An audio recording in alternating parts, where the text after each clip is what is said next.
কারো কিছু কম না।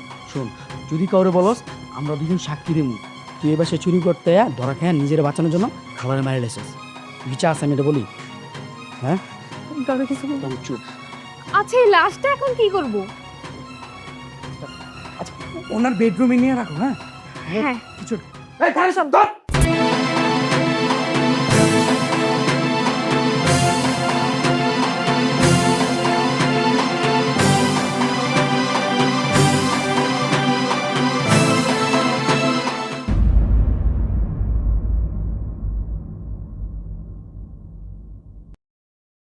বুড়ি পার কম না।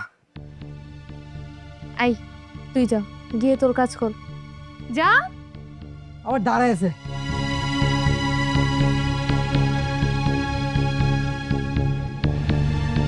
এখন কি করবো আমরা? কি আর করব, এখন আশিককে কল দিব, আর কল দিয়ে বলবো হ্যালো জান, তোমার মা না ঘুমের মধ্যে স্ট্রোক করে মারা গেছে। আহারে বেচারা, ওর মাকে খুব ভালোবাসতো। মায়ের হঠাৎ মৃত্যুর কথা শুনে ও তো মনে হয় পাগল হয়ে ছুটে আসবে। তুমি 1 মিনিট বসো, আমি গিয়ে ফোনটা নিয়ে আসি। তাড়াতাড়ি যাও।